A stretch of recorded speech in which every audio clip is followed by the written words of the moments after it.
Aria Davenport moved through her world wrapped in an armor of entitlement, convinced her status made her invulnerable. So when she watched a black man guide his car into a parking space she desired, she unleashed a torrent of vile prejudice, derided his service to the nation, and diminished his very humanity. Yet words alone did not quench her fury. She struck him across the face, certain in her belief that he would never dare to retaliate. What she failed to understand, what her insulated reality could never show her, was that he was a Navy SEAL, a man conditioned to confront true peril, not the delicate sensibilities of a fragile ego. The instant he refused to yield to her rage, she shrieked for her husband, expecting him to swiftly put the black man in his place. But when Rhys charged forward with unthinking aggression, he discovered a brutal truth: that raw force does not secure victory in a fight. Skill does. Aria Davenport imagined she could strike a black Navy SEAL and simply walk away.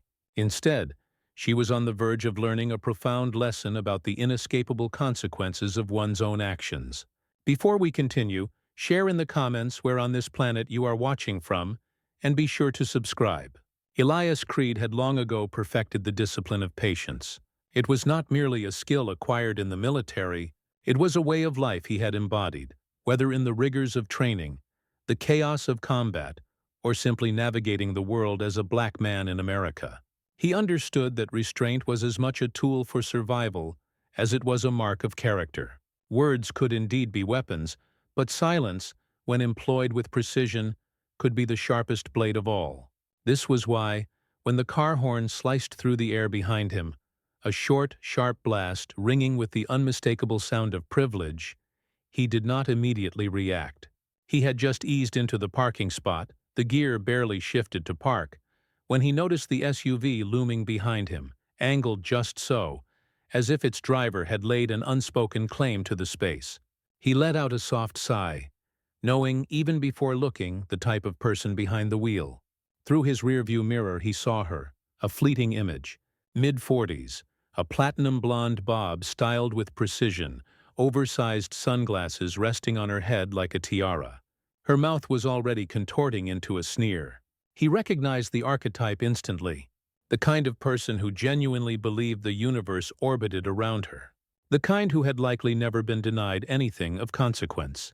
Elias flexed his fingers on the steering wheel, drawing a deep, steadying breath. He had absolutely no desire to engage in a dispute over a piece of asphalt. If she had been waiting for the spot, she should have used her signal. If she had signaled, he would have noticed. She had not. That should have been the end of the story. But as he stepped out of his car, she was already upon him, her steps sharp and clipped, her heels clicking against the pavement with the rhythmic tick of a detonator counting down. "Excuse me," she snapped, her voice high and piercing, the tone of someone who had never once entertained the notion that the world might not bend to her will. "That was my spot." Elias closed his door, turned to face her completely, and allowed a deliberate moment to pass before he spoke. "Didn't see your name on it." Her expression soured further, her lips compressing into a thin, severe line. "I was clearly about to park there." "Didn't see a signal," he replied, his tone even and measured. "Plenty of other spots open." "That is not the point," she huffed, her arms folding across her chest, as her entire posture shifted into one of confrontation, of unyielding stubbornness. "The point is, you people think you can just take whatever you want without consequences." And there it was. Elias's jaw tightened for a mere fraction of a second before he consciously forced it to relax, exhaling slowly through his nose. He could walk away. It wasn't worth the energy. Not her, not this. But then she pressed on. "This is the problem with this country," she continued, gesturing vaguely as though she were debating a grand societal crisis and not a trivial parking disagreement. "You move into places you don't belong. You act like you own everything, and then you expect the rest of us to just sit back and let it happen." Elias stared at her for a long, silent beat. He had met people like her before, those who cloaked their bitterness in the guise of self-righteousness, those who genuinely saw themselves as the victims in their own warped narrative. But he had never allowed such people to dictate his own conduct. So when he finally spoke, his voice was level, controlled. "Lady, I parked in an open space. That's all that happened here. No, she snapped, stepping closer, her voice now dripping with venom. What happened here is another entitled thug thinking the rules don't apply. And don't look at me like that. I'm not afraid to say it. People like you are ruining this country. Elias could have laughed at the sheer unmitigated audacity of it all. But he did not. He just exhaled once more, tilting his head slightly as he observed her, noting the way she stood, the way her fingers twitched as if daring him to provide an excuse to escalate this conflict. He was not going to grant her that satisfaction. "You don't know anything about me," he said simply, turning to walk away. Her laughter trailed him, shrill and steeped in mockery. "Oh, please, let me guess. Let me guess. You're a good one, right? Served in the military. Think that makes you special?" He stopped slowly, deliberately, and turned back to face her. "I bled for this country," he said, his voice unwavering, his eyes locked onto hers. "And people like you don't get to tell me I don't belong in it." For the first time, she faltered. It was brief, just a flicker of something unreadable in her eyes. But it was there. And then, just as quickly, she recovered, her spine straightening, her eyes rolling in dismissal. "Oh, cry me a river. The military is a joke. What? You think that makes you better than me? Newsflash, it doesn't. You don't deserve any special treatment just because you chose to go play soldier." Elias felt a wave of heat creep up his neck, but he kept his breathing steady. He had heard insults before, had endured far worse in places where men didn't just throw words, they threw bullets. Yet something about this woman, about her absolute, unshakable confidence in her own ignorance, made his fingers twitch at his sides, and she saw it. That smug, satisfied look flashed across her face, as if she had scored a point, as if she had discovered the precise button that would provoke a reaction from him. And in that moment, he knew she would not stop. "I bet you think you're tough," she said, taking another step closer, so close he could see the flare of her pupils, the way her lips curled around the words. "Bet you think you're some kind of hero." "Let me tell you something," she poked him in the chest, sharp, insistent. Once, twice. "My husband," she continued, her voice dropping to a lower, more menacing register, edged with pure malice, "is going to teach you a lesson when he gets here." Elias stared at her, unblinking. There it was, the escalation, the threat. She was not finished. He could see it in the quickening of her breath, in the twitching of her hands. She was building toward something, fueling her own hatred, twisting herself into something reckless, something dangerous. And Elias, who had dedicated his entire adult life to mastering the art of risk assessment, knew that this was not going to end here. Not with her, not with people like her. Not today. Elias had spent years training for conflict, learning when to engage and when to disengage, mastering the art of reading a situation before it could spiral into chaos. He could see it happening now. Aria Davenport, her face flushed and her body trembling, was no longer just angry about a parking space. That had been the catalyst, the flimsy pretext to unleash something deeper, something uglier that had been festering long before she ever saw him today. And now she was moving beyond mere words. She was preparing herself for something more significant. He had seen this pattern before. The way people like her needed a justification, a narrative to cling to, so they could convince themselves they were righteous even as they crossed a moral boundary. But he was not going to make it easy for her. Elias shifted his weight, his stance relaxed, yet solid, his arms still hanging loosely at his sides. His voice, when he spoke, remained under complete control. "Let me make sure I understand this. You're furious because I parked in an open spot. You're furious because you didn't get it first. And instead of simply finding another one like a rational person, you're standing here throwing a tantrum, talking about how people like me are ruining the country." Aria's eyes blazed, but he continued, stepping into her rage before she could twist it into something else. "People like me," he repeated, his voice measured. "What does that even mean exactly? Because from where I'm standing, it looks like I parked my car, got out, and minded my own business, while you're the one in a parking lot, shouting like you're about to have an aneurysm." A flicker of something crossed her face. Not hesitation, but irritation at being compelled to say the quiet part aloud. Elias knew the type. They preferred their bigotry to be veiled, shrouded in plausible deniability. They wanted to imply it without explicitly stating it, to feel superior without ever being held accountable. Aria straightened, smoothing her blouse as if to adjust her composure. "Don't act like you don't know what I'm talking about," she scoffed, rolling her eyes. "Everywhere you turn, the world's getting worse because of them. Crime's out of control. Cities are falling apart. And hard-working people like me are the ones paying the price." Elias let out a slow breath, his patience fraying at the edges. "You mean people like me? A Navy SEAL who served in more countries than you can probably name? A man who spent over a decade putting his life on the line while you sat in an air-conditioned house complaining about how hard your life is?" She stiffened, and he could see the precise moment the realization struck her that she had miscalculated, that the image she had constructed of him did not align with the reality standing before her. But she was not backing down. Not yet. "Oh, please," she scoffed, waving a dismissive hand as if he'd said something utterly absurd. "You want a medal, what? You think serving makes you special? Makes you better than me?" Elias held her gaze unwavering. "No," he said. "It just means I don't take freedom for granted. I fought for this country. What have you done for it?" For a moment, Aria didn't answer. She just glared, her breathing heavier now, her hands balling into fists at her sides. Then she laughed, a sharp, bitter sound.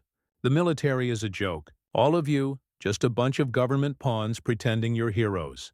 You're not fighting for freedom. You're fighting for paychecks." That did it. Elias had endured a great deal in his life. He had been called names, had been underestimated, had walked into situations knowing people saw his skin before they saw the man. He had learned to let most of it slide off him. But this was different. Not because she was insulting him, but because she was mocking the men and women who had sacrificed everything. His friends, his brothers and sisters in arms, the ones who had never returned home. His jaw tightened, his breath slowing, deepening, steadying. "You know what's funny?" he said, his voice lower, quieter. "You're standing here talking about who does and doesn't belong in this country, who deserves what. But the only person acting entitled is you. You think this parking spot was yours because why? Because you wanted it. You think I should have just moved because you said so. You think people should step aside for you just because you exist?" Aria's face was turning crimson now. Her lips pursed so tightly they nearly vanished. "I don't know what world you think you live in," Elias continued. "But the one we're in right now, it doesn't belong to you. And I'm not moving just because you don't like it." Aria's breathing had become shallow. Her entire body was wound tight. The shift was so swift he saw it coming before it even happened. The moment her rage outpaced her reason. The moment her mind decided that words were no longer sufficient. Her hand snapped up, fingers curled, and then crack. The slap landed against his cheek, sharp and sudden, sending a ripple of shock through the watching crowd. A few gasps broke the silence, and for a moment the entire world seemed to hold its breath. Elias didn't move, didn't flinch. He simply stood there, his cheek stinging, his pulse steady, his mind processing every possible response in the span of a single breath. Aria's chest was rising and falling rapidly, her hands trembling as if she herself couldn't quite believe what she had done. But when she saw that he wasn't reacting, wasn't lashing out, wasn't doing what she likely expected, her expression twisted into something victorious. "Yeah," she breathed, her voice thick with misplaced satisfaction. "That's what I thought." Elias exhaled slowly, his fingers flexing at his sides as he looked at her. Really looked at her. And then, calm as ever, he spoke. "You just made the biggest mistake of your life." She blinked, the smugness faltering for just a moment.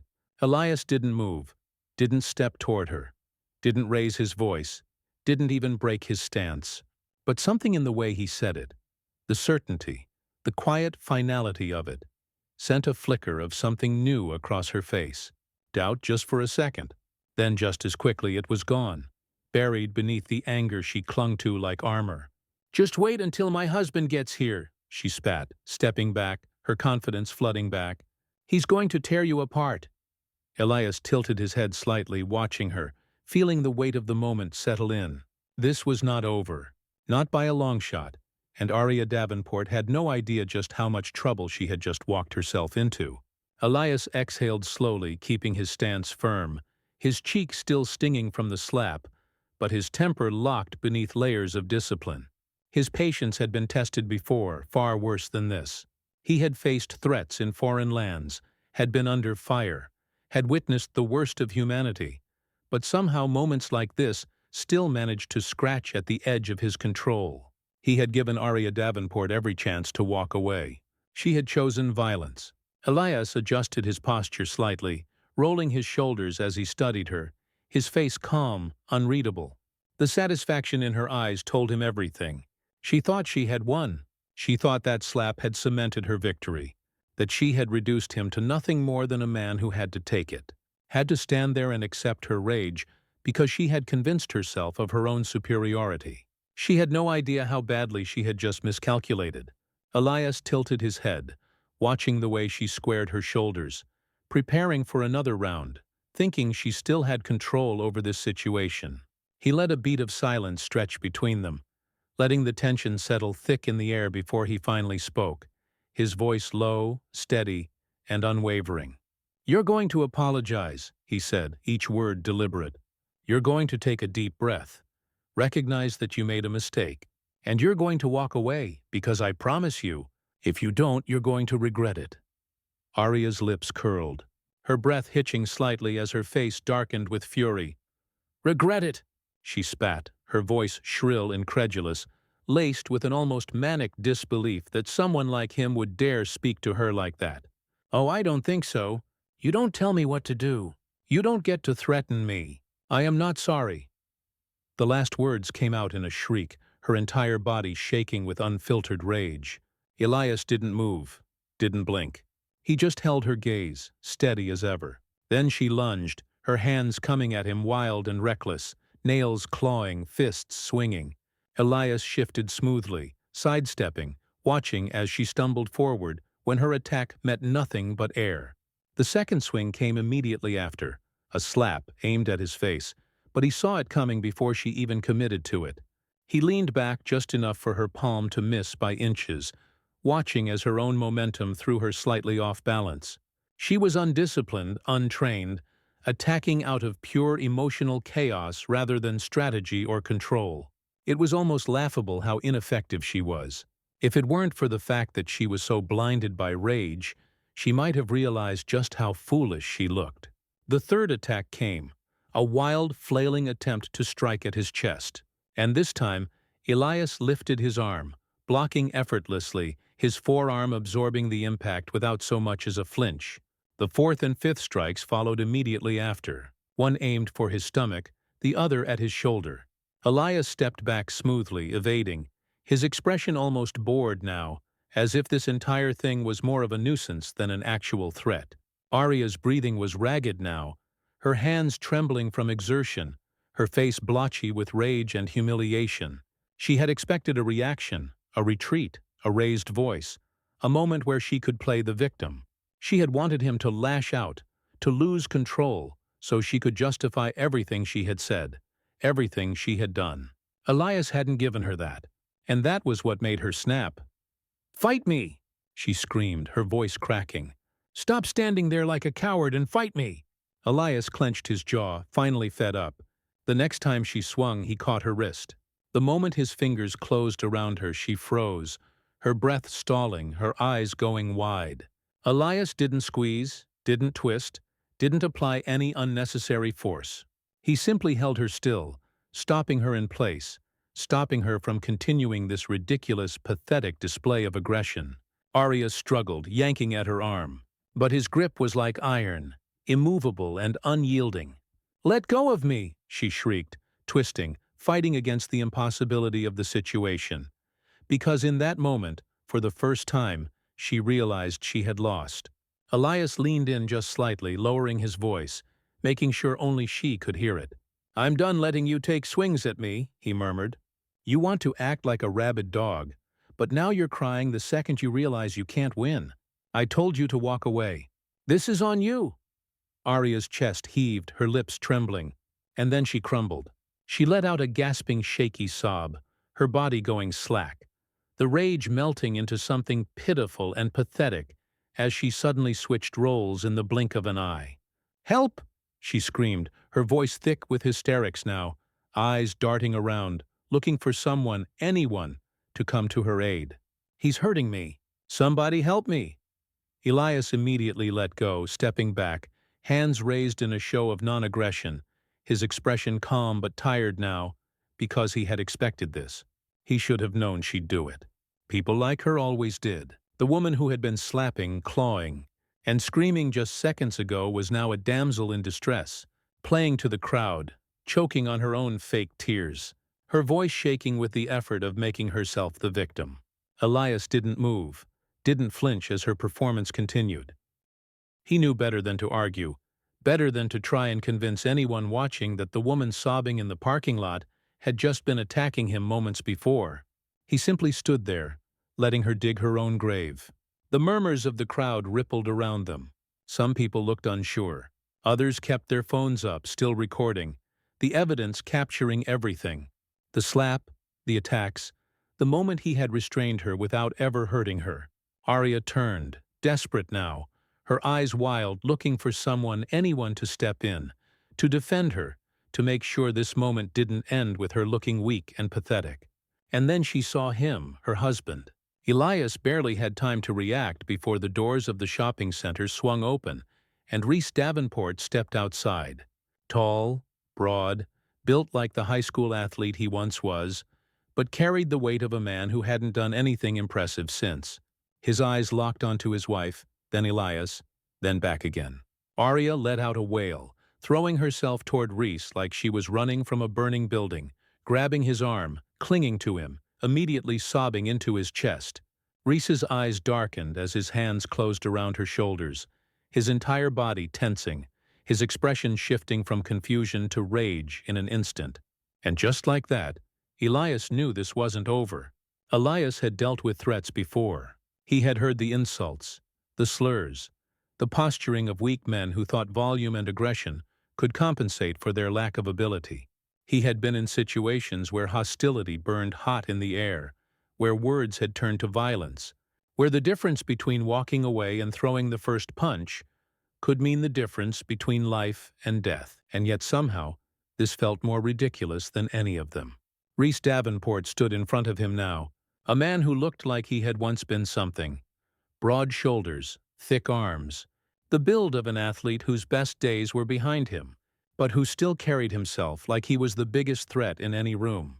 The weight of time had softened him, but he still walked like he had never lost a fight, like he still believed his size alone would be enough to make someone back down. Aria clung to his arm, her sobs manufactured, her entire body trembling with the sheer force of her performance. She clutched at him like she was a helpless victim who had barely escaped with her life, her fingers digging into his sleeve as she whispered something to him. Something just quiet enough that Elias couldn't hear. Rhys's eyes, already dark with brewing anger, flicked up to Elias, then narrowed, and then, as expected, he went straight for the racist playbook. "Thugs like you," he spat, his voice dripping with disgust, his posture shifting as he squared his shoulders, his chest puffing out like some kind of posturing animal.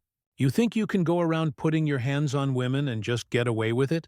You people don't know your place. You think just because society lets you run wild, there aren't going to be any consequences? Well, guess what?" He took a step closer, his hands clenching into fists at his sides, his nostrils flaring. "I am your consequence." Elias almost laughed. Almost. Instead, he just tilted his head slightly, studying the man in front of him, the way his muscles tensed like a coiled spring, the way his breathing had picked up, the way he was doing everything in his power to make himself seem bigger, meaner, tougher. It was pathetic. "Let me get this straight," Elias said, his voice impossibly calm. "Your wife attacked me multiple times. You show up late, don't know a damn thing about what actually happened, and now you think you're some kind of hero." Aria let out a hysterical gasp, her fingers tightening around Rhys's arm. "He's lying!" she shrieked, her voice cracking with the sheer force of her outrage. "He grabbed me. He—" Elias let out a slow breath, shaking his head. There are cameras, lady. People were recording. You really think anyone's going to believe you? Aria's mouth opened, then snapped shut, her eyes darting around, searching for the bystanders, her panic flaring just for a moment before she doubled down. Rhys, however, had already made up his mind. I don't need a damn video to tell me what happened. His voice was lower now, his hands curling tighter, his breathing heavier. I know what guys like you are. You're all the same. Just a bunch of violent, no good. Elias didn't need to hear the rest. He saw it happen before it even started. The way Rhys shifted his weight, the slight bend in his knees, the telegraphed rage bleeding into his movements before his body even committed to them. Then he charged. Elias didn't move, didn't flinch, didn't tense. He just waited. Rhys came in fast, aiming high, his right arm swinging in a wide, reckless arc, his face contorted with rage. It was sloppy, full of blind aggression, fueled by arrogance and ignorance, the kind of attack that worked on a man who didn't know how to fight, who might panic under the weight of the moment. Elias wasn't that man. At the last second he shifted his head slightly, letting the punch sail past his face, missing by inches. Rhys stumbled forward, thrown off balance by the sheer force of his own wasted momentum. Elias barely even moved. Rhys swung again. This time, Elias stepped to the side, smooth as water, his body fluid, effortless, making it look like Rhys was fighting a ghost. The crowd gasped. Aria screamed something unintelligible and jumped into the fray, her nails flashing as she lunged at Elias's face like a wild animal. Elias sighed, pivoted, and let her trip over herself. She landed hard on the pavement, her scream turning into a sharp cry of pain, her knee scraping against the asphalt as her palms smacked the ground. Rhys, still furious, still too stupid to realize he was outmatched, went for a third attempt, throwing a wild haymaker with everything he had. Big mistake. Elias saw his opening. He stepped inside Rhys's swing, cut the space between them in half, and planted a fist clean into the man's ribs. The air rushed out of Rhys's lungs in a strangled wheeze. His body buckled.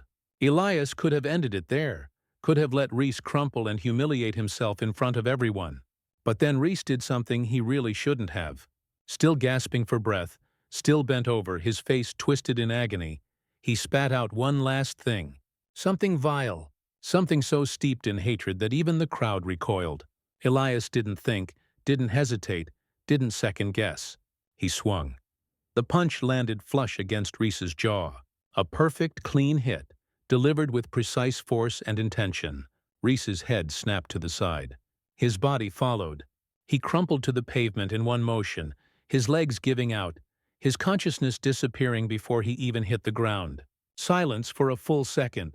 The entire world seemed to freeze. Then Aria shrieked. It was a sound so high-pitched, so full of rage and disbelief, that it cut through the stunned quiet like a blade. She scrambled to Rhys's unconscious form, shaking his shoulders, her hands grasping at his face, screaming his name over and over again. Elias exhaled slowly, rolling his shoulders, adjusting his posture. The crowd cheered. Not everyone, but enough. Enough for Aria to whip around, her face twisted with absolute fury, her mouth opening to say something, anything to try and twist this into something else. Elias just looked at her, calm, unshaken. Elias stood still, his breathing steady, shoulders relaxed, posture perfectly at ease. Despite the storm still raging in front of him, the weight of the punch was already gone from his fist, his training ensuring that he didn't dwell on the action itself, only the result. Rhys Davenport lay sprawled on the pavement, unmoving except for the slow rise and fall of his chest, the deep, unconscious breaths of a man whose body had given up long before his pride ever would. Aria was still shrieking, her hands pawing at her husband's face, shaking his shoulders, rocking him as if she could force him back to consciousness through sheer desperation.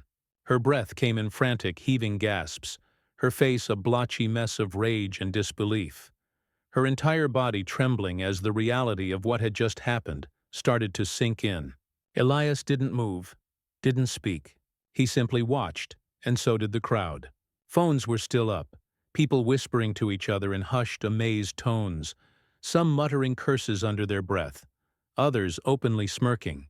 As Aria continued her performance, the weight of witnesses settled over the scene like an unshakable force, proof that no amount of screaming, no amount of theatrics was going to change what had just happened. Aria finally stopped rocking Rhys, her movements slowing, her gaze darting wildly across the gathered faces, her mind racing for a way out. Her breath hitched, her fingers curling into fists as she turned slowly, deliberately toward Elias. And then, like a switch flipping, her entire demeanor changed. "You!" she gasped, voice shaking, thick with manufactured fear. She pushed herself up from the ground, staggering to her feet, one hand still clutching Rhys's limp arm. "You're a monster!" Elias raised a brow, unimpressed. The crowd didn't buy it either. "Lady, your husband ran at him first," someone muttered. "You both attacked him. What did you think was going to happen?" Aria's head snapped toward the voice, eyes wild. But the murmurs were growing now, people nodding, shaking their heads at her like she was a bad actress in a poorly written play. She licked her lips, panic flashing across her face before she doubled down, planting herself between Elias and her still unconscious husband. "He assaulted us!" she shrieked, pointing a shaking finger at him. He tried to kill Rhys." The laughter came quick and sharp from somewhere in the back of the crowd. "Yeah, 'cause it sure looked like he barely broke a sweat while your man swung like a drunk in a bar fight." Aria's face burned red, her nails digging into her palms as she whipped around to check on Rhys, as if hoping the sight of his crumpled form would be enough to sway the growing skeptical audience back to her side. And then, with a low, pained groan, Rhys started to stir. Aria gasped, dropping to her knees, grabbing his face, patting his cheek, desperate to pull him back into the moment. His eyelids fluttered, unfocused at first, and then he winced, lifting a shaky hand to his already swelling jaw.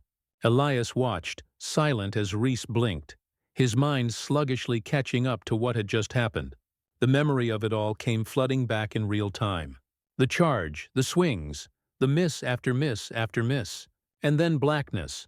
And now here he was on the ground, defeated, publicly humiliated. The second his gaze found Elias, it burned with hate. "You son of a—" His words were a low snarl, his voice wrecked with pain. But Aria was already pulling at his arms, helping him sit up, whispering hurried words into his ear that Elias didn't need to hear to understand. She was trying to rebuild the story before he was fully back, trying to frame it, shape it, mold it into something they could live with. But Rhys wasn't listening. His pride was already seething, his anger swelling, his humiliation consuming him whole. He shoved Aria off, forcing himself to his feet, swaying for a brief moment before finding his balance, his fists clenched at his sides, his eyes locked onto Elias with pure, unfiltered hate. "Think you're tough?" he snarled, voice thick with something dangerous, something bitter. "Think you can just do whatever the hell you want? You think this is over?" Elias didn't answer. He didn't need to. Aria grabbed at Rhys's sleeve, whispering something again, urgent this time, her nails digging into his arm. Rhys barely looked at her. Instead, he looked at Elias's car. The second Elias saw it, he already knew what was about to happen. Rhys wrenched free from Aria's grip, stumbled 2 steps toward the pavement. Then his eyes landed on a rock, a jagged, heavy chunk of asphalt, broken from the edge of the parking lot, sitting just within reach. Before anyone could react, Rhys bent down, grabbed it, and hurled it. Elias watched it happen, but it wasn't until the impact that he truly processed what he had done. Crash! The rock slammed against the windshield, shattering it instantly. The sound was deafening. Glass spiderwebbed out in a violent explosion of cracks, shards slipping from the impact point like fractured ice. Elias's breath caught. He had expected him to throw it, but he hadn't expected it to actually land. For the first time he felt something other than control. Something like rage, something like real, genuine anger. His hands clenched, his jaw tightened, his pulse quickened. He forced himself to breathe, to slow it down, to lock it away before it did something for him. Aria screamed at Rhys, panic finally cutting through her arrogance. "We have to go now!" Rhys hesitated just for a second. Then, like the coward he was, he turned and ran. Aria followed, her heels slapping against the pavement, dragging Rhys toward their SUV. Elias just stood there, still staring at his car, his brain catching up to the damage, to the sharp splinters of glass still trickling down onto the hood. Engines revved, tires screeched. The SUV peeled out of the lot, speeding away, disappearing down the road in a desperate attempt to escape the mess they had just made. The silence that followed was thick, the weight of the damage still settling. And then, from somewhere in the crowd, a voice finally spoke up. "You going to let them just get away with that?" Elias slowly turned his head, looking back at the shattered glass, the deep, ugly scar across the vehicle he had paid for with his own hard-earned money. His fingers flexed, his shoulders squared, his mind made up in an instant. Then, just as slowly, he looked back up at the road where they had disappeared. Elias stood there for a long moment, his mind catching up to the weight of what had just happened. His car, his hard-earned, paid in full, meticulously maintained car, was sitting there with a spiderweb of shattered glass stretched across the windshield, the jagged remnants still trembling from the impact. The hood was dusted with splinters of broken glass, tiny shards reflecting the afternoon sun like scattered diamonds.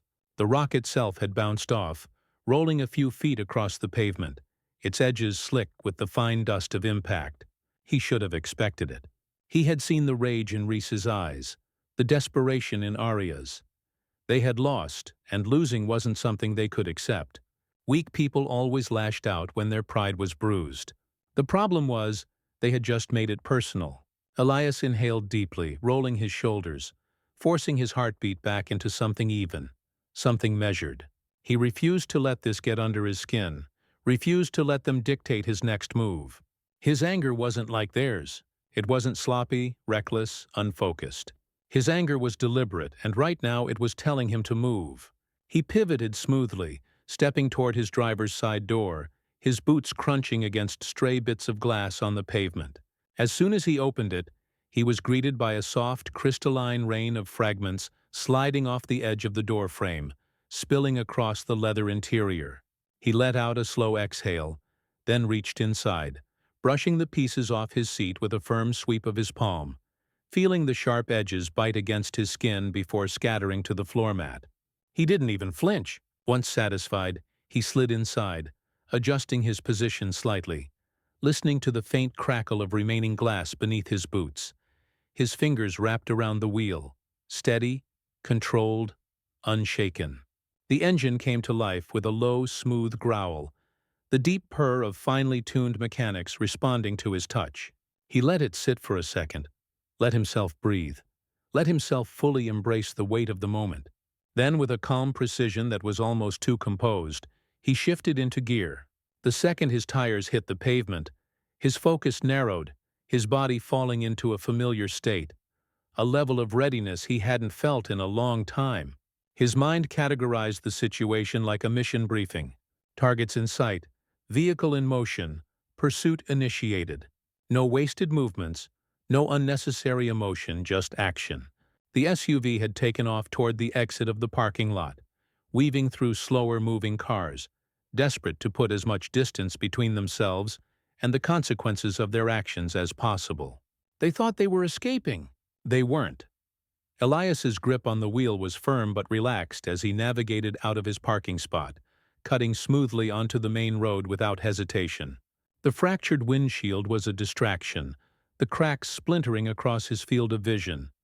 But he adjusted effortlessly, his gaze finding every available gap through the damage. Up ahead, the silver SUV was moving fast, reckless.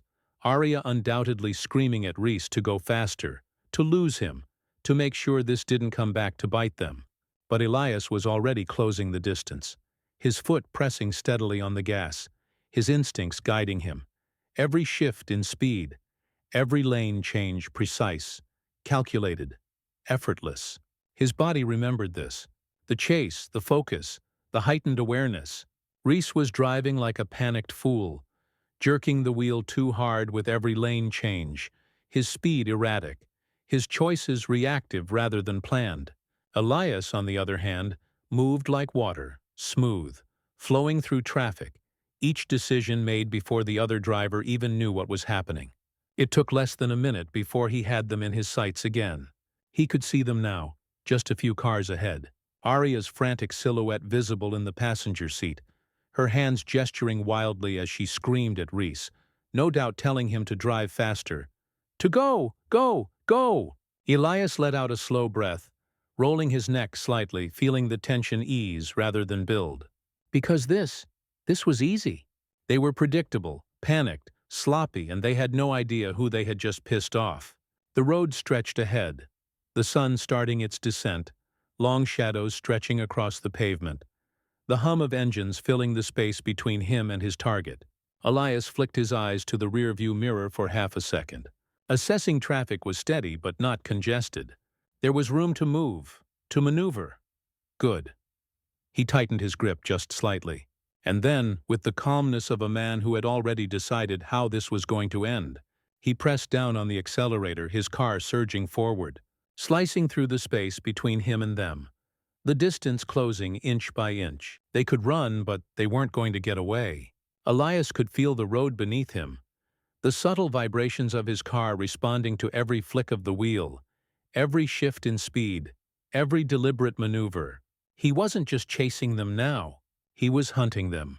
The SUV was still ahead, weaving erratically, Rhys driving like a desperate animal backed into a corner, his fear overriding whatever scraps of logic he had left. He was making mistakes, his turns too sharp, his acceleration too uneven, his decision-making sloppy. Elias, on the other hand, was flawless. He kept his distance just enough to avoid drawing attention from other drivers, but stayed close enough that Rhys could feel him there, lurking just outside his comfort zone. He knew what that kind of pressure did to a man who had never been trained for it. It made them reckless. It made them stupid. Aria must have been screaming in his ear, her silhouette still frantic in the passenger seat, her hands gesturing wildly. Elias couldn't hear her, but he didn't need to. He knew exactly what was happening inside that car. She was panicking. Rhys was trying to pretend he wasn't, but the truth was sinking in. They weren't getting away. Up ahead, the road split, a T-intersection with only two options, left or right. Elias had already made the decision for them. The right lane was clogged with traffic, leaving only one way to go. And Elias, he was about to make sure that way led straight to disaster. He flicked his wheel just slightly, closing in on Rhys's left side, positioning himself exactly where he needed to be. Rhys saw it and he panicked. The SUV jerked violently to the right, Rhys trying to swerve out of reach, but the split-second decision cost him. He didn't check his blind spot, didn't even think to, and that was his final mistake. A car was already there, the driver honking loudly as Rhys yanked the wheel, barely avoiding a sideswipe. The overcorrection sent him veering hard to the left, his tires screeching as the SUV skidded across the intersection and straight into a concrete pole. The impact was sudden, violent, inevitable.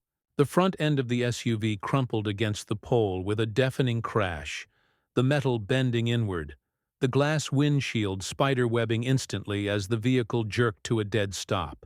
The entire frame shuddered from the force of the collision, the hood crushed inward, smoke hissing from beneath it. For a moment, everything went still. Elias eased off the gas, his car gliding forward smoothly, controlled as he approached the wreck. His breathing was steady, his grip on the wheel loose but ready, his heartbeat calm. He didn't hesitate. He threw the car into park, stepped out and moved. His boots hit the pavement hard, his stride purposeful, fluid, deadly. He didn't waste a second.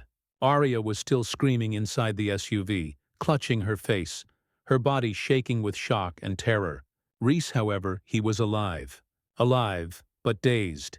His hands fumbling at the door handle, trying to push it open, trying to escape.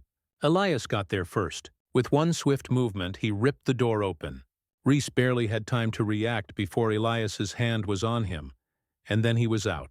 Elias yanked him from the wreckage like he weighed nothing, dragging him out of the SUV and onto the pavement in one fluid motion. Rhys stumbled, his footing lost, his head still swimming from the crash. But Elias didn't give him time to recover. The first punch landed hard, a precise, punishing shot straight to the ribs, knocking the wind from Rhys's lungs before he could even process what was happening. The second came right after, a brutal, unrelenting strike to the stomach, forcing Rhys to double over, gasping for air, choking on his own pain. Elias didn't stop. He wasn't done. The next hit sent Rhys crashing to the pavement, his body twisting as he groaned in agony, his hands scrabbling uselessly against the concrete as he tried, and failed to push himself back up. Elias loomed over him, his presence casting a long dark shadow over the broken man beneath him.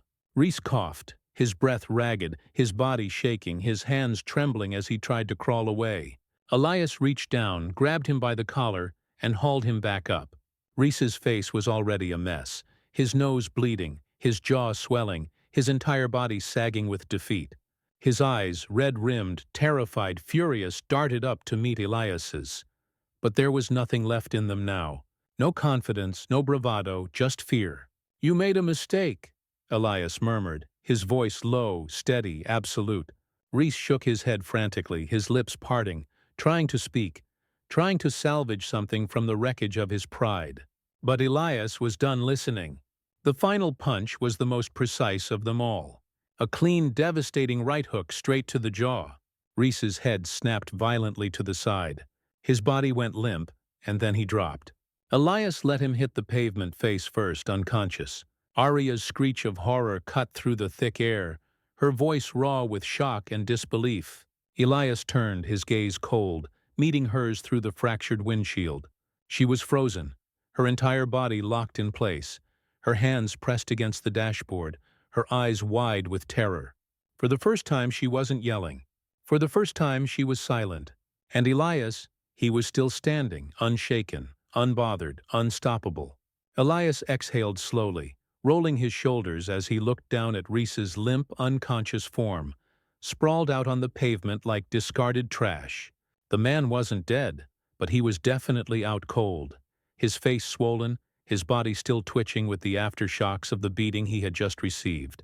The rage that had burned hot in Elias's chest earlier had cooled into something sharper now, something quieter, but just as deadly. A focused, unwavering sense of justice. This wasn't just about the shattered windshield or the parking lot brawl, or the countless insults they had hurled at him as if he were less than human. No, this was about accountability, and Aria Davenport was next. He turned his gaze toward the SUV, his footsteps measured and deliberate. As he walked up to the passenger side, through the spider-webbed cracks of the windshield, he could see her shaking, her entire body trembling, her hands gripping the dashboard so hard that her knuckles had turned bone white. For the first time she wasn't yelling. For the first time she wasn't demanding, wasn't accusing, wasn't screeching about how she was the victim and the world had wronged her. She was terrified. Elias reached the door and yanked it open. Aria let out a sharp gasp, her entire frame jolting backward against the seat, her breaths coming in short, panicked bursts, as if she had just remembered how to breathe. Elias didn't say anything at first, just watched her, his presence alone making her shrink back. Her entire demeanor shifting from the entitled, aggressive woman who had started this mess to someone who finally realized she had picked the wrong person to mess with. Her lips parted, her voice cracking as she tried to pull together some semblance of control. I didn't do anything," she stammered, her words tumbling over themselves, desperate and uneven. This was all him. It was Rhys, not me. You saw it? Everyone saw it. He's the one who threw the rock. Elias raised a brow, unimpressed. Yeah. And who told him to do it? Aria flinched. Who attacked me first in that parking lot? He pressed, his voice still calm, still controlled, still cutting through the last scraps of her lies like a blade. Her mouth opened, but nothing came out. Elias didn't wait for her to try again.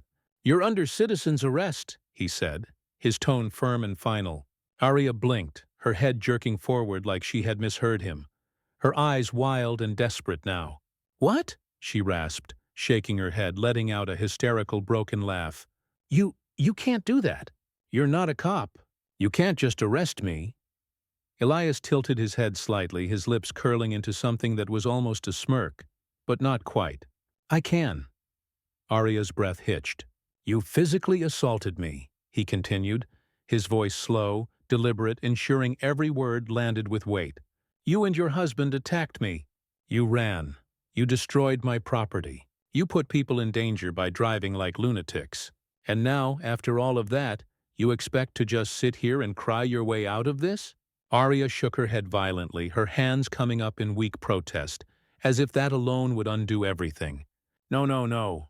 You don't understand, she sputtered. Her words rushed and sloppy, her voice rising again. I was scared. I didn't know what was happening. You were acting aggressive. Get out of the car. Aria froze. Elias didn't ask twice. His hand shot forward, his grip firm but not cruel, and yanked her out of the passenger seat in one fluid, effortless motion. She let out a sharp cry, stumbling as her heels scraped against the pavement, her body barely staying upright. Her hands pawed at his grip, her voice cracking into pure hysteria. "Let go of me!" she shrieked, her body twisting violently, trying to wrench herself free. Elias barely reacted, his grip locking around her wrists, restraining her with the same ease he had restrained her before. Controlled, calculated, unshakable. She fought, but it was useless. Elias simply adjusted his hold, turning her around, forcing her arms behind her back, his movements fluid, methodical. "You can't do this," she screeched, her voice raw, her body trembling with pure disbelief. I'll have you arrested. I'll sue you. Aria Davenport," Elias cut her off, his voice steady. "You are under citizen's arrest.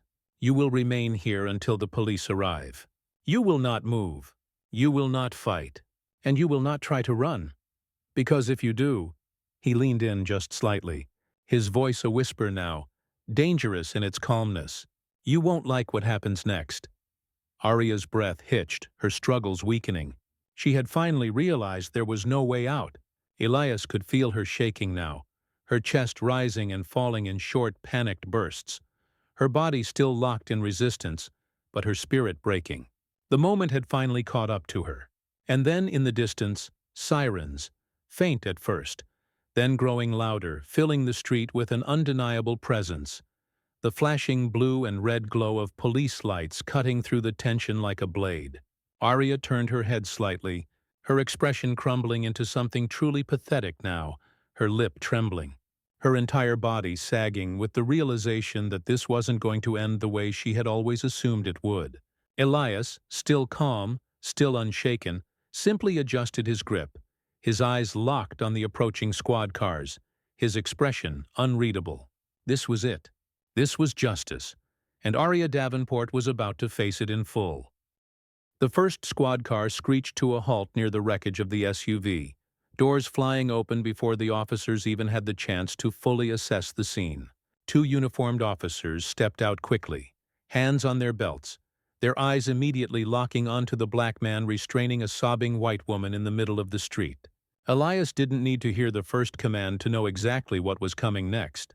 "Sir, let her go and put your hands where we can see them." It wasn't a suggestion. Elias felt the shift, the instant tension in the air, the way the officers' hands hovered near their holsters, their eyes narrowing as they took in the scene without all the necessary information. It didn't matter that Aria's mascara-streaked face was twisted with fake tears, or that Rhys was still sprawled unconscious on the pavement a few feet away. They saw Elias first, and he knew what that meant. He kept his breathing slow, his movements deliberate, and his voice measured. "This is a citizen's arrest, officer. She and her husband attacked me, and they've committed multiple crimes, including vandalism, assault, reckless endangerment, and fleeing the scene of a crime." Aria let out a wretched sob, her body sagging dramatically, as if the weight of his hands alone had somehow crushed her. "He's lying. He's crazy. He's violent. He attacked my husband." The officers weren't listening to him anymore. One of them stepped closer, his other hand now resting on his holster, his voice sharper. "I said let her go now." Elias clenched his jaw, but he knew better than to argue. He released Aria's wrists, raising his hands slowly, his posture calm but unmistakably firm, the way a soldier would when defusing a volatile situation. Aria stumbled forward dramatically, immediately clutching at one of the officers as if she had just been rescued from a kidnapping. He hurt me. He tried to kill my husband," she wailed, her entire body shaking as she buried herself into the officer's side, her fingers gripping his uniform like she had just survived some horrific ordeal. Elias stood his ground, his expression unreadable, his hands still raised slightly but his shoulders squared. He could see the way the officers processed her words, how easily they believed her. One of them turned toward him, stepping closer, a pair of cuffs in his hand. "Sir, turn around and put your hands behind your back." For the first time, Elias felt his patience slip. "I didn't do anything wrong." The officer's jaw tightened. "Sir, we'll sort this out, but I need you to comply." Aria sniffled loudly, nodding rapidly, her hands still clutching at the officer like he was her personal bodyguard. "He's dangerous. He's a thug. He just started attacking us out of nowhere. That's a lie." The new voice cut through the chaos like a blade. Aria's rambling stopped. The officers hesitated. Elias turned slightly toward the source. A man had stepped forward from the growing crowd, mid-40s, tall, wearing a dark polo with a name tag clipped to the front, the store manager. And in his hands, a phone, the screen still lit up, a video paused mid-frame. He lifted it slightly, his voice calm but commanding. "I saw the whole thing, and so did my cameras." Aria went rigid. The officers turned toward him, their postures shifting, their eyes flicking to the phone. Elias said nothing. He just watched. "I have footage from our parking lot cameras," the manager continued, stepping closer, his voice now carrying the kind of authority that demanded to be heard. "And I've got about a dozen videos from customers who recorded the whole thing." One of the officers frowned, glancing at the phone. "What exactly are we looking at?" The manager held it up, pressed play, and suddenly everything changed. Aria's own voice played back at full volume, her shrieking insults, spewing racist vitriol, slapping Elias, attacking him first, threatening him, telling Rhys to teach him a lesson. The videos captured everything. Rhys charging like a reckless idiot, swinging wildly, Aria joining in, them both losing. It was undeniable. Elias saw the exact moment the officers realized they had made a mistake. One of them shifted uncomfortably, his grip loosening around his cuffs, his jaw clenching slightly as he processed it all. Aria's breath was coming faster now, her face pale, her hands trembling, her entire act falling apart in real time. Rhys was still unconscious, unable to dig her out of this one. She opened her mouth, her voice weaker now. "That's not—" The officer cut her off, turning toward her. "Ma'am, step away from me." Aria's face crumbled. The other officer, the one who had been about to cuff Elias just moments ago, turned toward him instead.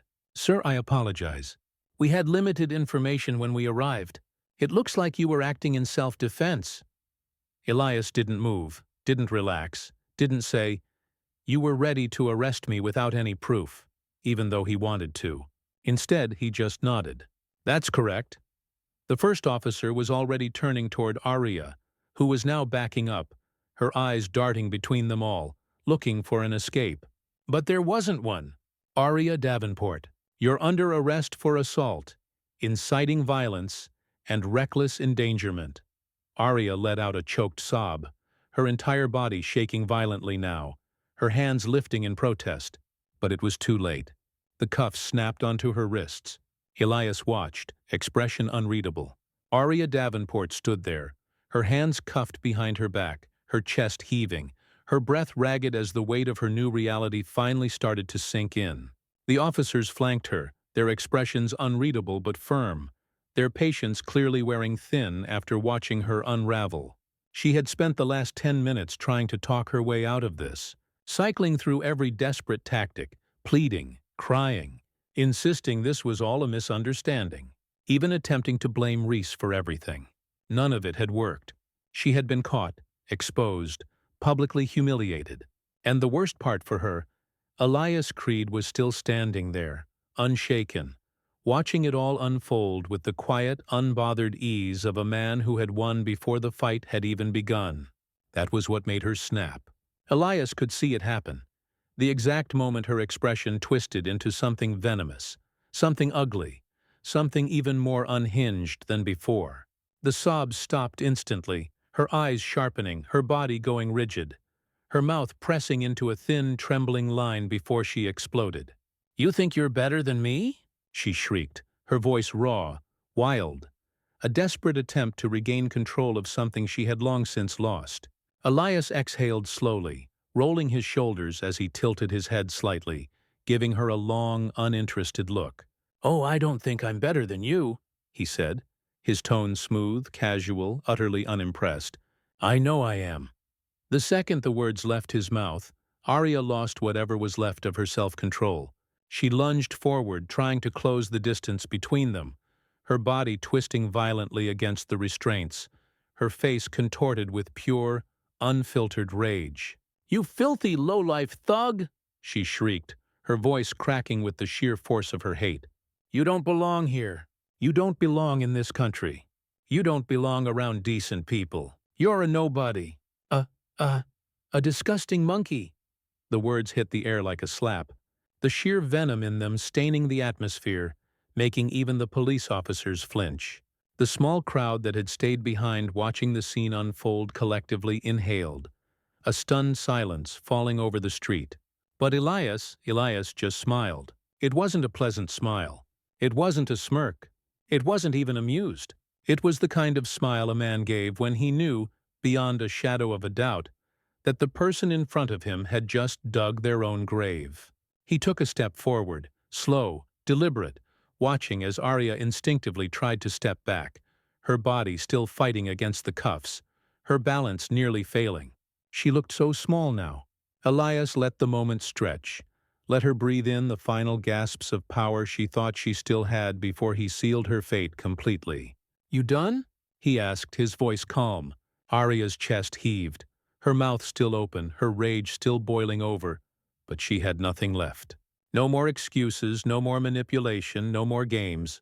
Elias let out a slow breath, straightening, adjusting his stance slightly before saying what he knew would crush whatever delusions she had left. "You know what, Aria?" His voice was almost amused now, like he was just thinking out loud. "I wasn't even going to press charges." Aria froze. Elias let the words sink in, watching as her lips parted slightly as her entire frame seemed to lock in place. "But now," he continued, his voice still maddeningly calm, casual, almost bored. "Now, I think I'd be doing the world a favor if I made sure you paid for every last thing you did." The moment stretched, and then she lost it. "No, you can't. You can't do this," Aria screamed, thrashing violently, yanking against the cuffs, her entire body convulsing with rage and panic. "I am a good woman. I am a tax-paying citizen. I have a family." "You can't do this to me." Elias just shrugged. "Should have thought about that before you went full racism rally in a parking lot." Aria screamed, her voice raw, shrieking slurs, curses, anything she could throw at him, anything that could break the unshakable, unmovable wall that was Elias Creed, but nothing worked. Elias had already won. One of the officers sighed heavily, rubbing his temple before turning Aria around and forcing her toward the squad car. "You had every chance to shut up, lady." Aria kept screaming, kicking wildly, trying to fight against the inevitable. Elias didn't move, didn't flinch, didn't even react. He just watched as they shoved her into the back seat, slamming the door shut behind her, muffling her shrieks into a garbled mess of outrage and hopelessness. The other officer let out a breath before stepping toward him, clearing his throat. "You sure you want to press charges?" Elias glanced at the squad car, listening to the muffled wails of a woman who had spent her entire life thinking she would never face consequences. Then, with perfect clarity, he nodded. "Oh, absolutely."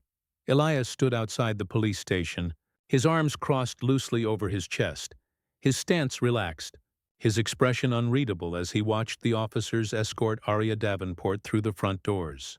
The fluorescent lights overhead cast a sterile glow across the tiled floor, making the moment feel strangely surreal. Aria's screams had died down into pathetic, shaking sobs, her energy spent, her throat raw from her earlier outburst. She had fought. She had denied. She had begged. None of it had mattered. Now she was just another suspect being booked, just another name on a police report, just another criminal facing the consequences of her own actions. And Elias, he was at peace with that. "All right," one of the officers said, stepping back toward him, adjusting the notepad in his hand. "Just to confirm, Mr. Creed, you're pressing charges for assault, harassment, vandalism, and reckless endangerment. You're also filing for damages regarding your vehicle, correct? Elias nodded once, his voice steady. That's right. The officer, a middle-aged man with the slightly exhausted look of someone who had dealt with too many people like Aria Davenport, let out a slow breath. Can't say I blame you. You're well within your rights. And given everything on video, I don't think she's got a leg to stand on. Elias didn't respond immediately. He didn't need to. He had already won this fight long before they ever set foot in the station. Aria had sealed her own fate the moment she decided to attack him. The moment she had turned on the theatrics, convinced that her tears and skin color would shield her from justice. She had counted on the system to protect her. Instead, it had turned against her. Her husband? Elias asked, shifting his gaze toward the holding cells in the back. What's happening with him? The officer glanced at his notes. Rhys Davenport is still unconscious, but paramedics checked him out. He's fine, just took a nasty hit. He'll wake up in the next couple of hours with a bruised ego and a hell of a headache. His charges will mirror his wife's, but we're also tacking on resisting arrest and destruction of property. That rock through your windshield, that alone carries a decent fine. And depending on how the judge sees it, possible jail time. Elias exhaled, nodding slightly. Good. Rhys had always been a coward, a man who relied on size and aggression to intimidate people, a man who had never actually faced a real fight in his life until today. And now he was just a knocked-out fool sitting in a cell, waiting for his turn to wake up and realize the nightmare hadn't ended. Elias glanced at the officer. And their defense? The officer let out a short, dry laugh. If they're smart, they'll plead guilty and try for a reduced sentence. But given how she acted earlier, he shook his head, wouldn't be surprised if she doubles down. Elias smirked slightly because, yeah, that sounded about right. Aria wasn't the type to admit defeat. She would claw, she would bite, she would try to paint herself as the victim until her very last breath, but it wouldn't work. Not this time. Elias had made sure of that. All right, the officer said, flipping his notepad shut. Your lawyer will be in contact with the DA's office, but given the evidence, you shouldn't have anything to worry about. If you need to submit any further documentation, our department will be handling your case file, so just reach out directly. Elias nodded once. Appreciate it. With that, the officer gave him a brief nod, then stepped away, disappearing down the hall. Elias stood there for a moment longer, letting the weight of everything settle over him, not in a way that burdened him, but in a way that reminded him just how much power came with standing your ground. This could have ended differently if he had lost his temper, if he had swung first, if he had let them dictate the narrative, but he hadn't. And now they were sitting in holding cells awaiting formal charges. And he was walking free. He stepped outside, the cool night air hitting his skin, the city buzzing faintly in the background. His car was still a wreck, the shattered windshield reflecting the dim streetlights. But it didn't matter. It would be fixed. And Aria and Rhys Davenport, they were never going to fix what they had done to themselves, because their names would be forever attached to this. The world wasn't what it used to be. This wasn't some backroom incident where their actions would be forgotten. This was on video. It would be everywhere. And the people they knew, their neighbors, their co-workers, their friends, they would all see it. Elias exhaled slowly, shaking his head. Some people just never learned. Pulling out his phone, he tapped his lawyer's number, lifting it to his ear as he walked toward the street. Hey, he said as soon as the call connected. Yeah, it's done. File the paperwork first thing in the morning. I want this handled quickly. A pause, then a chuckle from the other end. Yeah, you already know. Elias smirked, ending the call. This was justice, and he was going to make sure Aria and Rhys felt every ounce of it. Elias sat back in his chair, fingers tapping idly against the side of his coffee cup as he scrolled through his phone, watching the world react in real time. The story had already begun to spread faster than even he had anticipated, latching on to every social media platform, making its way into online discussions, news segments, and local gossip circles.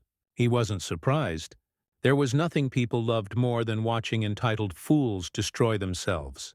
And Aria and Rhys Davenport, they had given the world a spectacle. The first video had dropped within hours, shot from multiple angles, edited together seamlessly by someone online who clearly had a talent for exposing people. It started with Aria's parking lot meltdown, her racist tirade captured in painful clarity, and cut between footage of her slapping Elias, her egging Rhys on, their ridiculous attempt to flee, and their ultimate downfall. The audio was crystal clear, every insult, every lie, every mistake. And it had gone viral. Elias scrolled past thousands of comments, some mocking, some furious, some just stunned by the sheer stupidity of it all. Privileged lady really thought she could slap a Navy SEAL and walk away. The way she flipped from racist, screeching to victim mode the second she got restrained. Classic. Her husband getting knocked out in 0.5 seconds will never not be funny. Imagine losing your job, your reputation, and probably your house because you couldn't handle losing a parking spot. Elias let out a low chuckle, shaking his head. People weren't just watching this, they were devouring it. Aria and Rhys's names were everywhere now, being dragged across every social media platform, news site, and forum. Their faces were being turned into memes, their meltdowns dissected, their downfalls celebrated. And then, of course, came the real-world consequences. He took another sip of coffee, his phone vibrating in his hand as another message came in from his lawyer. Davenport's employer just released a statement. They fired her. Elias smirked, tapping the link. Official statement from Crestview Realty. Effective immediately, Aria Davenport is no longer employed with Crestview Realty. Our company does not tolerate discrimination or hateful behavior of any kind. The actions displayed in the widely circulated video do not reflect our values, and we have terminated her position accordingly. Elias shook his head, exhaling slowly. She was done. Real estate was built on reputation, on trust, on public image. No one was going to hire a woman whose face was now synonymous with bigotry and delusion. And Rhys? Elias swiped to another article, already knowing what he'd find. Local construction manager Rhys Davenport terminated following viral altercation. He skimmed the article, already anticipating the corporate PR distancing itself from him. In light of recent events, Meridian & Sons Construction has severed ties with Rhys Davenport. Effective immediately, we take these matters seriously and hold our employees to the highest standard of conduct, both on and off the job. Elias let out a low hum of satisfaction. That was 2 careers obliterated in less than 24 hours. They had stepped into this mess thinking they could do whatever they wanted, believing they were untouchable. They had assumed the world would back them, that their privilege would protect them. They had been wrong. Elias leaned back in his chair, letting his mind drift for a moment, watching as more headlines flooded in, more statements, more social media clips, more pieces of their lives unraveling. Aria was officially blacklisted from her field. No brokerage, no firm would touch her now. Her face was too recognizable, her name too toxic. Rhys was finished in construction. No site manager, no foreman wanted the headache of someone whose presence would only bring bad press. And their neighbors, their so-called friends, their entire social circle, they had all turned their backs. Elias clicked on a local community Facebook page, his gaze flicking over the comments. She used to be in the PTA. Not anymore. She got booted this morning. Somebody egged their house last night. Their kids aren't even showing up to school. Must be too embarrassed. Elias exhaled slowly, letting the reality settle in. This was what accountability looked like. Not just a slap on the wrist, not just a fine or an apology statement. Real, tangible consequences. Aria and Rhys Davenport had built their lives on the assumption that they could do whatever they wanted, say whatever they wanted, hurt whoever they wanted without ever facing repercussions. And now they were learning the hardest lesson of all. Elias leaned forward, setting his cup down, his gaze flicking toward the city skyline in the distance. This wasn't just about them anymore. This was about every person who had ever been in his position. Every person who had stayed quiet, who had walked away, who had taken the abuse because they knew the system was stacked against them. Elias had stood his ground, and the world had seen it. This wasn't just justice. This was an example, and Aria and Rhys, They would never escape it. Elias sat in the polished wooden chair of the courthouse hallway, his posture relaxed, hands resting loosely in his lap, his eyes half-focused on the door ahead. The legal process had moved faster than expected, expedited by the overwhelming evidence, the video footage, the witness statements, and, perhaps most importantly, the media storm that had erupted around the case. The world had watched, the world had judged, and now the world was about to see it all come to an end. His lawyer, a sharp-witted woman in a tailored navy suit, stood beside him, tapping absently at her tablet. As she glanced over the case files, she didn't look nervous. She didn't look uncertain. If anything, she looked bored, as if the outcome was so inevitable that sitting through the proceedings was merely a formality. And it was. The moment the judge had received the full, unedited footage of the parking lot incident, the police chase, the physical assaults, and the racist meltdown that followed, there hadn't been much left for the defense to argue. Rhys had pleaded no contest to his charges. Aria, on the other hand, she had tried everything, claimed the videos were misleading, claimed she had been provoked, even claimed that Elias had somehow manipulated the situation into making her look bad. None of it had worked because the truth was ugly, raw, and undeniable. And now, as the final court session neared its end, the door in front of him finally swung open. Elias stood slowly, stepping into the courtroom, his gaze locking onto Aria and Rhys, who sat at the defendant's table. They looked nothing like the people he had encountered in that parking lot. Aria's usual prim confidence had been stripped away, her hair pulled back in a tight, severe bun, her face pale and gaunt, her once perfect nails chewed down. She wasn't wearing the stylish, pristine outfits she had once flaunted. Today she wore something plain, something that blended into the background, something that tried to make her look smaller. Rhys, sitting beside her, was worse. His jaw still bore the faint bruises from their last encounter. His posture slumped, his eyes tired. He looked exhausted, defeated. Elias took his seat, barely sparing them another glance. The judge adjusted her glasses, her expression unreadable as she shuffled through the final case notes. The murmurs in the courtroom died down as she cleared her throat and addressed the room. After reviewing all presented evidence, including multiple first-hand witness accounts, video documentation, and prior statements made by both defendants, the court finds Aria and Rhys Davenport guilty on all charges. Aria's sharp inhalation echoed through the room. Rhys's head dropped forward, his fingers curling into fists on the table. The judge continued, her voice level but firm. Aria Davenport is hereby sentenced to 6 months in county jail, followed by 2 years of probation. She will also be required to attend court-mandated racial sensitivity training, and a restraining order will be placed between her and the plaintiff, Mr. Elias Creed. Aria's breath was coming too fast now, shallow, uneven, her eyes darting wildly around the room as if there was still some way to escape the inevitable. Elias, he didn't react because this was exactly what she deserved. The judge didn't stop there. Rhys Davenport is sentenced to 1 year in county jail, followed by 3 years of probation. His additional charges for resisting arrest and destruction of property carry monetary fines, which he will be required to pay to the plaintiff in full. Elias's lawyer shifted slightly beside him, a small, knowing smile flickering across her lips. Because that wasn't all. The court has also ruled in favor of Mr. Creed's civil lawsuit for damages, including full restitution for property destruction, emotional distress, and legal fees. The defendants are required to pay the sum of $75,000 in damages. Aria let out a strangled noise, half sob, half protest, but the judge barely acknowledged it. This is a final ruling. Court is adjourned. The gavel came down. Aria collapsed into her chair, her shoulders shaking, her mouth moving in silent, desperate words.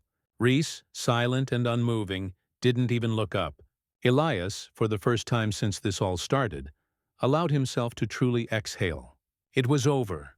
The court officers approached Aria and Rhys, instructing them to stand, their fates now completely out of their own hands. Aria was still whispering something. "This isn't fair. This isn't happening. I didn't do anything wrong." But no one was listening. Rhys moved like a man resigned to his fate. his hands extended as the cuffs were placed around his wrists, the reality of his sentence finally crushing the last of whatever defiance he had left.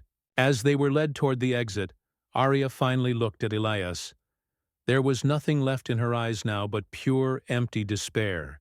Elias simply tilted his head slightly, offering her one last unreadable look. He didn't need to say anything. She knew. She knew that she had lost. She knew that she would never escape this. She knew that no matter where she went, no matter what she did, she would be known as the woman who lost everything because she couldn't accept that a black man had beaten her to a parking spot. Elias turned away because she wasn't his problem anymore. As he stepped outside, the air was cool, fresh, free. He pulled out his phone. Another notification popping up, a deposit confirmation from his lawyer. Aria and Rhys's bank accounts had already been drained to start paying him. Elias smirked slightly. This was justice, and he had earned every second of it. Elias adjusted the sleeve of his jacket, exhaling slowly as he stepped out of the dealership, the crisp air settling comfortably against his skin. The weight of the keys in his palm felt right, earned, like a symbol of everything that had led to this moment. The sleek new vehicle sitting in front of him gleamed under the soft glow of the overhead lights, the deep black finish smooth as glass, reflecting his own calm expression back at him. It had been a long time coming. The lawsuit had wrapped up quickly, Aria and Rhys forced to liquidate assets, their accounts drained to cover the settlement. Elias hadn't needed their money, not really, but there was something deeply satisfying about using their own arrogance to fund his new ride. He stepped forward, running his fingers over the hood of the car, appreciating the unblemished perfection of it. No cracks, no shattered glass, no reminder of a thrown rock fueled by bitterness and hate. Just clean, untouched victory. He slid into the driver's seat, adjusting the mirrors, inhaling the scent of fresh leather and quiet triumph. The engine hummed to life, smooth and strong, the kind of sound that promised freedom. He tapped his fingers against the wheel, letting the satisfaction settle in his chest before pulling out of the lot. It would have been easy to leave everything behind, to never think about them again. But there was one last stop to make. He didn't rush. He didn't need to. The drive was steady, fluid, his hands loose on the wheel, his body relaxed in a way it hadn't been in weeks. The city lights flickered past, the hum of the world moving around him, but he wasn't in a hurry because he already knew what he was going to find. As he pulled onto the familiar street, he spotted the house instantly. It looked different, not physically, not on the outside, but there was something off about it now, something hollow, like the pride that had once existed there had been stripped away, leaving only resentment and anger in its wake. The front lawn, once neatly trimmed and meticulously maintained, had started to brown around the edges, patches of neglect creeping in like a slow, inevitable decay. And inside, Elias smirked as he heard them before he even saw them. The argument was loud, heated, unfiltered rage pouring through the thin walls of their overpriced suburban prison. "I told you to shut up," Rhys's voice boomed, thick with frustration and exhaustion. "You just had to keep running your mouth. You just couldn't let it go. And now look at us. Look at us, Aria. What the hell are we supposed to do now?" Aria's voice followed immediately, shrill, raw, desperate. "Oh, so this is my fault?" she screeched, her words barely holding together, her breath ragged from weeks of relentless consequences. "I didn't throw the damn rock, Rhys." "You did that." "You're the one who got knocked out like a little loser on camera. Don't you dare put this on me." Elias leaned back slightly, resting his elbow against the window frame, his fingers tapping idly against the door as he listened. It was predictable. Of course they were turning on each other now. People like them always did when the world stopped excusing their behavior.